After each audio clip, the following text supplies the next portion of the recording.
Melhores investimentos para fazer ainda em 2025. Não perde tempo. Primos e primas. Eu decidi separar aqui alguns dos melhores investimentos que você pode fazer ainda esse ano. E por que eu decidi fazer esse vídeo agora? Porque eu acredito que a gente está passando por uma das melhores janelas de oportunidades de investimento dos últimos anos. Eu nunca vi tanta coisa barata. A mão chega a dar aquela coçadinha. Mas antes de mais nada, você precisa dar um like nesse vídeo e se inscrever no canal. Assim esse conteúdo vai chegar a muito mais gente e vai valorizar meu trabalho. Esse vídeo aqui vai ser dividido em duas partes. Primeiro, eu vou explicar brevemente porque eu acredito que a gente está passando por uma das melhores janelas de oportunidades de investimentos dos últimos anos. E segundo, eu vou trazer aqui alguns desses investimentos que podem se beneficiar desse cenário. Vamos então para a primeira parte. Por que a gente está numa baita janela de oportunidade? Hoje, o Brasil está passando pela combinação de 4 fatores que fazem de agora uma das melhores janelas de investimentos dos últimos anos. Então a gente tem, primeiro, taxa de juros nas alturas. Hoje a Selic está em 14,25, que é um dos maiores patamares dos últimos anos. Só para vocês terem uma ideia, a última vez que a gente teve uma Selic tão alta assim foi em agosto de 2016, o mesmo mês que a Dilma sofreu impeachment. E a expectativa do mercado é que a Selic vai subir ainda mais. Se você olhar os contratos de opção do Copom, você vai ver que a próxima reunião, dia 7 de maio, está com 65% de chance de subir. E de subir em 0,5% a Selic. Se isso acontecer, a gente vai ter uma Selic em 14,75%, que aí vai ser o maior nível desde 2006. Então, esse é o primeiro fator. O segundo fator é o PL da Bolsa Brasileira, que está muito baixo. Basicamente, o PL é um indicador que mostra se as ações da Bolsa Brasileira estão caras ou baratas. Em especial quando a gente compara o preço com o lucro. E é por isso que a gente chama de PL, preço-lucro. E o PL do Ibovespa, então, está com mais ou menos 9,5. Ou seja, você levaria 9,5 anos para recuperar os seus investimentos só com o lucro das empresas da Bolsa, caso tudo ficasse igual, caso nada crescesse. E a média histórica é de 11 vezes. Então está com um PL por volta de 12% abaixo da média. Só que tem um grande porém. Esse gráfico que vocês estão vendo agora na tela é o gráfico do PL da Bolsa Brasileira como um todo. E talvez vocês não saibam, mas existem duas empresas que sozinhas valem 22% da Bolsa Brasileira. É a Vale do Rio Doce e Petrobras. Então se a gente tirar essas duas empresas do gráfico, a gente tem um resultado um pouco diferente. Ao invés de um PL de 9,5, a gente vai estar com um PL então de 9,7 vezes. O que não muda muita coisa, mas se você olhar para a média, que é de 12 vezes praticamente, isso significa que o desconto fica ainda maior. Hoje então o desconto em relação à média é de algo próximo de 20%. Então é como se você estivesse comprando algo por 8 e que historicamente foi vendido por 10. A última vez que a gente teve um desconto como esse foi em janeiro de 2016, quando a bolsa estava em 40 mil pontos. Um ano depois, a bolsa subiu 60%, 3 anos depois, 97%, 5 anos depois, 200%. Foi de 40 mil pontos para 120 mil pontos. Um outro dado interessante que mostra como a bolsa brasileira está descontada é esse gráfico que vocês estão vendo aí na tela agora. A linha azul é a cotação da bolsa brasileira desde 2006, já a linha laranja é o EBITDA,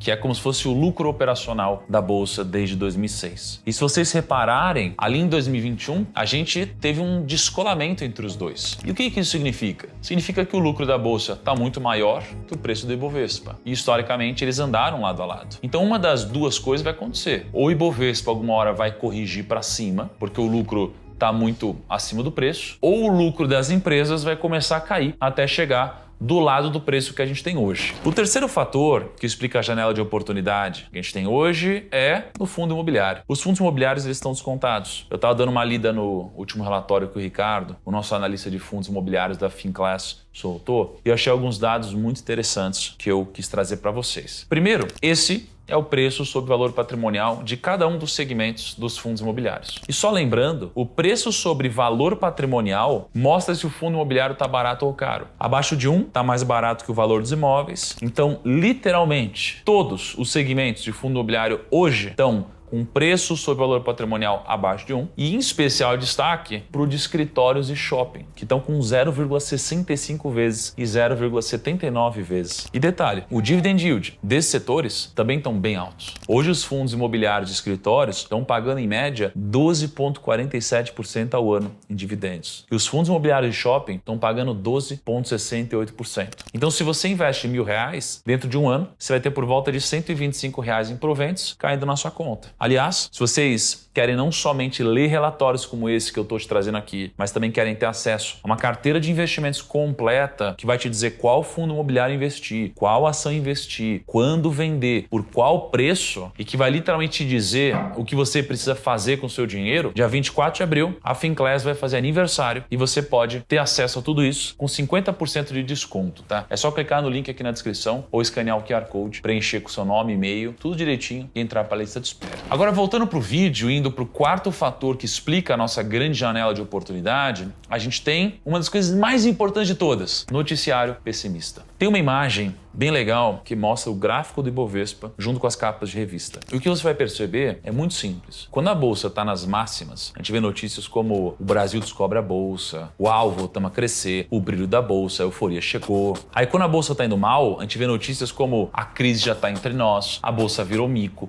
a fuga da bolsa, o que há de errado com a bolsa. E as pessoas, elas precisam entender que os jornais e revistas, elas estão no negócio de vender papel, de vender notícia, não de dar conselho de investimento. Agora adivinha como que estão as notícias dos últimos tempos? Fuga de capital estrangeiro da bolsa é o maior em 9 anos. HSBC rebaixa ações do Brasil para venda e aponta armadilha de valor. Número de investidores pessoa física em renda fixa é 4 vezes maior que em renda variável. A pergunta que eu te faço agora é, com base em todos os fatores que eu te trouxe aqui, juro nas alturas, bolsa brasileira descontada, fundos imobiliários descontados e notícias pessimistas, você acha que a gente está passando por uma janela de oportunidade? Deixa nos comentários. O ponto aqui é o seguinte, a gente tem esse cenário hoje. Quais são os investimentos que podem se beneficiar de tudo isso de alguma forma? Bom, então a gente vai para outra parte do vídeo. Quando a gente fala de juros nas alturas, a gente tem um cenário possível, positivo, para 3 tipos de investimentos: fundo imobiliário, ações e títulos de renda fixa. Na verdade, quando os juros estão altos como estão hoje, este é um cenário positivo para comprar basicamente tudo. E é em cenário parecido com esse que a gente está vendo que você precisa trabalhar e economizar o máximo possível para investir o fruto do seu trabalho e ver ele sendo multiplicado por meio dos investimentos. Eu digo isso porque quando os juros estão altos, as pessoas fogem dos fundos imobiliários e eles ficam com desconto. Quando o juro está alto, as pessoas fogem da bolsa e surgem também descontos em ações. E quando os juros estão altos, você pode receber muitas vezes mais de 1% ao mês, praticamente sem risco. Então, todas as classes de ativos ficam de alguma forma atrativas para investir. E como vocês têm visto aqui no canal, eu invisto toda semana publicamente o meu dinheiro e eu já investi em todas essas classes de ativos. Então, eu vou trazer aqui alguns investimentos que eu recentemente tenho olhado com um pouco mais de carinho. O primeiro deles é renda fixa americana de longo prazo pré-fixada. Se vocês acompanham o Rumo ao Trilhão, eu investi num ETF chamado VCLT. Ele nada mais é do que uma cesta de títulos de dívida corporativa de longo prazo, que são títulos com mais de 10 anos de vencimento. Então é como se você estivesse investindo em dívidas de empresas com um grau de investimento chamado de investment grade, que são levemente mais arriscadas, já que o risco de crédito é maior por eles serem títulos de dívida corporativos. Mas, diga-se de passagem, nem o Brasil tem esse risco de crédito. Hoje o Brasil tem um grau de risco chamado de high yield, que é abaixo do grau de investimentos dessas empresas. Então, pelo menos em teoria, é mais arriscado investir no Brasil do que investir nesse título. E por que eu tenho olhado com mais carinho para isso? Hoje, esse título está pagando por volta de dólar mais 4,7% ao ano. E segundo alguns dados da Bloomberg, a gente teve uma taxa dessas nos títulos do Tesouro Americano só em 1,5% das vezes. Geralmente essas taxas rodam de 1 a 3%. Então foram poucas as vezes que a gente teve títulos pagando dólar mais 4,5% ao ano. E esse foi o resultado desse tipo de título nos últimos 15 anos. O Ibovespa rendeu 85%, o CDI rendeu 288% e o dólar mais 4,7% rendeu 560%.